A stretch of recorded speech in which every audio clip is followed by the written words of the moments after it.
Poucas criaturas do cinema são tão icônicas quanto o Alien do clássico de Ridley Scott de 79, que se tornou um verdadeiro símbolo do caos. Ele é assassino, predatório além de qualquer lógica e carrega um simbolismo freudiano profundamente perturbador. Contudo, por mais brilhantemente inquietante que o xenomorfo seja, após mais de 4 décadas e mais de meia dúzia de filmes, é natural pensar que a premissa possa estar se desgastando. Afinal, as possibilidades de se criar um filme de terror numa nave espacial abandonada são limitadas. Isso talvez explique porque, ao retornar à franquia, o diretor Ridley Scott optou por expandir o universo narrativo, introduzindo executivos da corporação Weyland-Yutani, seres criadores chamados de engenheiros e androides com uma obsessão pela estética. Essa expansão narrativa, enquanto ambiciosa e inovadora, também revela um desafio intrínseco. O equilíbrio entre inovação e fidelidade é o que tornou Alien tão icônico. Em Prometheus, o diretor introduziu temas filosóficos e existenciais que enriqueceram a franquia, mas que, ao mesmo tempo, afastaram alguns fãs que esperavam a simplicidade aterrorizante do original. Eu, particularmente, adorei Prometheus. A tensão entre o antigo e o novo, o familiar e o desconhecido, é um dos aspectos centrais que continuam a alimentar o interesse e as discussões sobre essa franquia. Alien Romulus, dirigido por Fede Álvares, o mesmo que fez o maravilhoso remake A Morte do Demônio, um dos remakes que eu mais gosto. Em Alien, ele não tenta ser tão ambicioso quanto seus antecessores. Estruturalmente, o filme se contenta em revisitar os maiores sucessos da franquia. Salas mecânicas vazias, armas pesadas e complexas, muitas garras perfurando o corpo de alguém.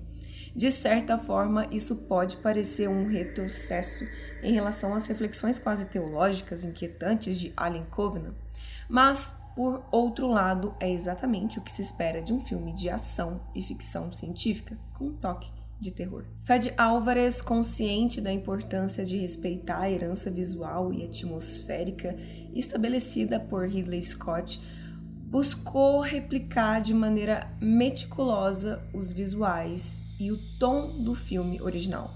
Essa escolha não é apenas um exercício de estilo, é também um comentário sobre a permanência e a influência cultural de Alien no cinema contemporâneo. Ao revisitar o passado, Rômulo se engaja em um diálogo com a própria história da franquia, oferecendo ao público uma experiência que é, ao mesmo tempo, nova e profundamente enraizada nas tradições já estabelecidas. Eu, particularmente, gosto de como Fede Álvares vai até o limite. No primeiro filme da franquia, percebemos isso acontecer também, e ele manteve isso. Quando tudo parece que se estabilizou, algo terrivelmente ainda ronda o lugar. Fede é um mestre em fazer a história chegar ao seu limite, em fazer os personagens lutar até o último fio de cabelo pela sua sobrevivência.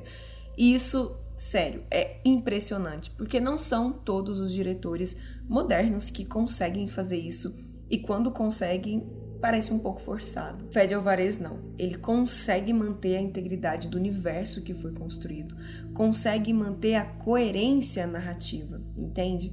Faz sentido, e por isso ele já merece muitos pontos com a gente. Alien Romulus marca uma inflexão ao olhar para o passado da franquia, com um certo grau de nostalgia e reverência.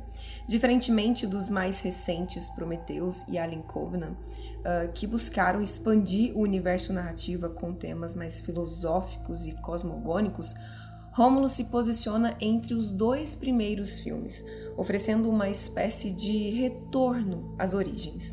A história começa com a introdução de Rain, uma jovem mineradora, e o seu companheiro Andy, um androide desgastado cuja deterioração de circuitos se manifesta como algo muito parecido com uma deficiência intelectual. Rain, Andy e seus amigos estão presos na colônia de mineração corrupta, um pesadelo sci-fi com ares dos anos 90.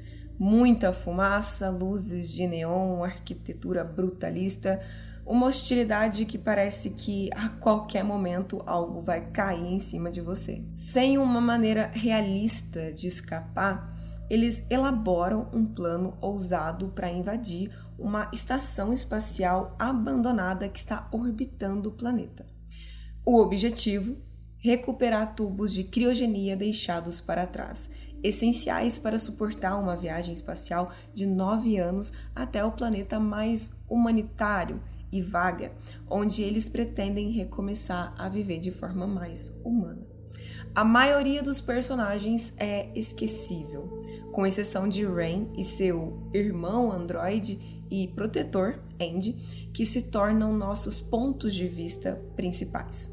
Antes mesmo de termos a chance de explorar o restante do grupo, rapidamente descobrimos a razão pela qual a nave foi abandonada. Bom, você já sabe o que esperar de um filme da franquia Alien como este, e os primeiros e segundos atos não trazem muita novidade. Ácido corrosivo, peitos explodindo, perseguição além da conta, tudo isso está presente em abundância nesse novo filme. No entanto, o terceiro ato é uma verdadeira montanha-russa que leva a ação da franquia em direções inovadoras.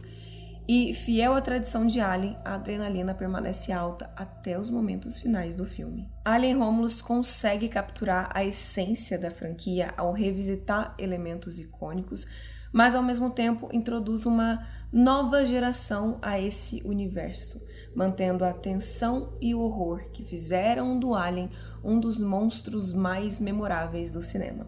A narrativa talvez não se arrisque tanto quanto em Covenant, mas a decisão de focar na ação e nos aspectos mais familiares do terror sci-fi demonstra uma consciência do que os fãs esperam. A abordagem de Alvarez traz uma energia renovada para a franquia e o terceiro ato, em particular, sugere que ainda há espaço para a inovação dentro desse universo estabelecido. Embora seja predominantemente um filme de ação, vale destacar que alguns dos temas de Prometheus e Covenant são significativamente ampliados nesse filme. A franquia sempre esteve profundamente envolvida com a questão da natureza humana. O que exatamente distingue um engenheiro de um humano de um androide e um androide de um xenomorfo? De uma perspectiva, todas essas 4 espécies existem ao longo de um único contínuo de desenvolvimento, cada um trazendo a próxima à existência. Trata-se de uma fascinante espécie de neoplatonismo transformado em horror. Cada elo nessa cadeia é derivado daquele que o precede ontologicamente e cada elo é progressivamente mais degradado que o anterior. Os humanos carecem da sagacidade dos engenheiros, os androides carecem da sociabilidade dos humanos e os xenomorfos carecem da capacidade reflexiva dos androides. No filme, as formas mais profundas de horror surgem da confusão desses estágios, misturando um elo da cadeia com outro. No entanto, toda a saga gira em torno da necessidade de revoltar-se contra esse modelo emanacionista. Os seres humanos lutam por sua sobrevivência contra seus progenitores metafísicos e predecessores. Em um sentido fascinante, os filmes são profundamente anti-evolucionários. A própria ideia de progresso é o que deve ser resistido no universo de Alien. Romulus sugere uma explicação para a distinção fundamental entre humanos e androides.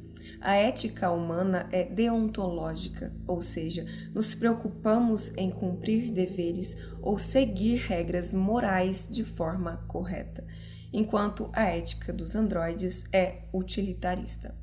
Isso significa que ser distintamente humano é ser motivado por deveres morais que vão além do maior bem para o maior número. Alien Romulus não apenas retoma a ação intensa que caracteriza a franquia, mas também continua a explorar temas filosóficos e éticos profundos, já introduzidos em Prometheus e Covenant, como eu disse anteriormente.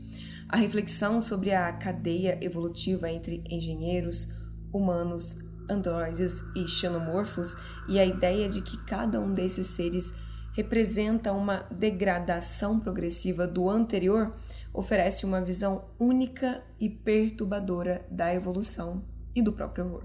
Me digam aqui nos comentários se você já assistiu Alien, se você pretende assistir e se você é tão fascinado pela franquia quanto eu. Eu te vejo e até a próxima!